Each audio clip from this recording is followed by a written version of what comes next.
नमस्कार दोस्तों। यूपीएसआई 2017 में यह प्रश्न पूछा गया था कि 2015 में सरकार कौन सा एक्ट लाई थी जिससे जो कोयला खदान की नीलामी थी वह एक फेयर तरीके से हो सके और जो कोल माइनिंग ऑपरेशन होते थे उनमें निरंतरता बनी रहे, यानी कंटिन्यूटी बनी रहे और इससे जो कोल रिसोर्सेज है उनका वेस्ट ना हो। इसके ऑप्शन देखते हैं। पहला ऑप्शन था माइंस एंड मिनरल्स एक्ट, दूसरा the mineral conservation and development act, तीसरा माइंस एक्ट और चौथा था the coal mines special provision act. सबसे पहले जानते हैं कोयले से जुड़ी कुछ ज़रूरी बातें। जो कोयले का भंडारण है वह सबसे ज़्यादा है यूएसए में और यह पूरे संसार का 28% जो भंडारण है वो यूएसए में पाया जाता है और अपने भारत का स्थान आता है चौथे नंबर पे और पूरे संसार में जितना भी कोयले का भंडारण है उसका 10% भारत के अंदर है। दोस्तों 1957 से पहले जो कोयले की खदानों में खनन होता था यानी माइनिंग, वह प्राइवेट कंपनी किया करती थी, लेकिन धीरे धीरे सरकार ने इसमें अपनी बढ़त बनाई और जैसे बैंकों का राष्ट्रीयकरण हुआ था उसी तरह 1973 में नेशनलाइजेशन हो गया कोयले की खदानों का, कोल माइंस का। और 1975 में एक कंपनी बनकर आई जिसका नाम था कोल इंडिया लिमिटेड और आज के समय में ये महारत्न है, एक पीएसयू कंपनी।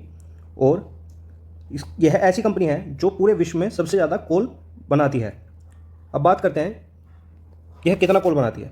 मान लीजिए अगर भारत में 100% कोयला है तो वह उसमें से जो कोल इंडिया लिमिटेड है ये 82% कोयला रिजर्व करती है, लेकिन जो ये 18% है ये रिजर्व होता है कैप्टिव कंज्यूमर्स द्वारा। अब बात करते हैं ये कैप्टिव कंज्यूमर्स होते कौन हैं। कैप्टिव कंज्यूमर्स होते हैं वह कंपनियां जो पावर या स्टील कंपनीज होती हैं या फिर सीमेंट कंपनीज, जिन्हें जो ऐसी बड़ी कंपनियां हैं जिन्हें बहुत ज़्यादा कोयले का यूज़ होता है तो वह खुद अपने लिए वहाँ पे माइनिंग कर सकती हैं। इन्हें बोलते हैं हम कैप्टिव कंज्यूमर्स। लेकिन दोस्तों पहले इनके लिए एक शर्त थी, यह सिर्फ अपने यूज़ के लिए ही खनन कर सकते थे, उसे सेल नहीं कर सकते थे मार्केट में या किसी थर्ड पार्टी को, यह अलाउड नहीं था।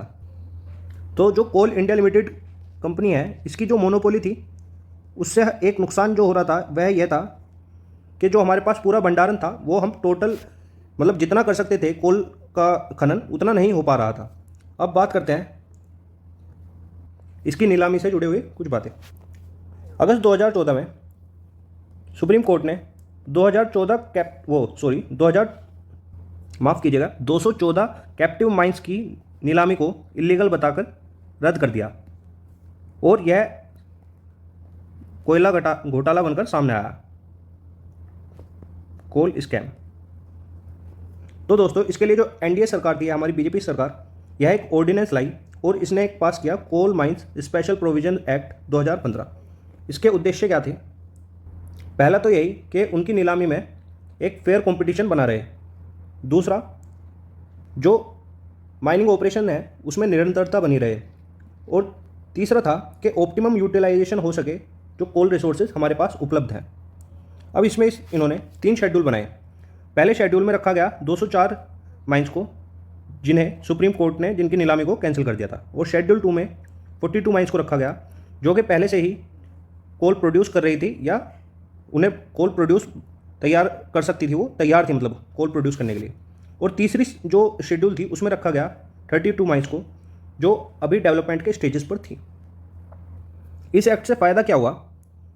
जो पहले कंपनियां आती थी उस 18% कोयले की खदानों जो बचते थे उसकी नीलामी के लिए, अब इसमें नो एंड यूज रिस्ट्रिक्शंस को ख़त्म कर दिया गया। यानी कि पहले जो सिर्फ कैप्टिव कंज्यूमर्स थे, यानी कि जो पावर, स्टील या सीमेंट फैक्ट्री से जुड़े हुए ऐसे कंज्यूमर्स थे वही नीलामी में हिस्सा ले सकते थे, लेकिन अब इसे ओपन कर दिया गया। अब इसमें कोई भी कंपनी आकर हिस्सा ले सकती थी। इसके लिए केंद्र सरकार ने बनाई एक नॉमिनेटेड अथॉरिटी जिसका जो हेड होता है वो जॉइंट सेक्रेटरी रैंक का एक अधिकारी होता है जो काम करता है उन खदानों की नीलामी और अलॉटमेंट का और उससे जुड़े सभी कार्यों का। लेकिन दोस्तों जब 2014 के बाद यह 214 खदानें बंद हुई तो इसके बाद कोल की प्रोडक्शन में एक बहुत बड़ी कमी देखने को आई और इसके लिए अब लाया गया मिनरल्स लॉ ऑर्डिनेंस। यह अभी सिर्फ एक अध्यादेश है, इसे एक्ट बनाने की तैयारियां चल रही है केंद्र सरकार द्वारा। और इससे होगा क्या, यह माइनिंग में किसी भी कंपनी को आने के लिए पहले चीज़ वही पॉइंट, उसे इसमें कोई भी कंपनी हिस्सा ले सकती है, चाहे वो किसी भी क्षेत्र से जुड़ी हो। दूसरी, ये कैप्टिव एंड यूज़ क्राइटेरिया को ख़त्म कर देगी। अब यानी कि जो कंपनी पहली से ही जुड़ी है वो अपने यूज़ के करने के साथ जो बचा हुआ कोयल है उसे बेच भी सकती है ओपन मार्केट में। अब ऐसा कुछ भी नहीं होगा कि वो उसे ओपन मार्केट में नहीं बेच सकती या किसी थर्ड पार्टी को सेल नहीं कर सकती। इसके लिए बस उसे सरकार को एक हिस्सा देना होगा, जिससे सरकार को भी अपना रेवेन्यू बढ़ाने में मदद मिलेगी। तो दोस्तों, यहाँ पर जो भी बातें ज़रूरी बनती है इस सवाल से जुड़ी हुई वे हमने कर लिए। और अब चलते हैं इसके आंसर की तरफ। तो इसका आंसर है fourth, the coal mines act या CMSP एक्ट 2015 के नाम से भी जाना जाता है। और यह इंपॉर्टेंट टॉपिक है UPSC के एग्जाम के लिए भी। और ऐसे ही पिछले सालों के प्रश्नों के लिए जुड़े रहे परीक्षा प्रोटोकॉल चैनल पे। धन्यवाद।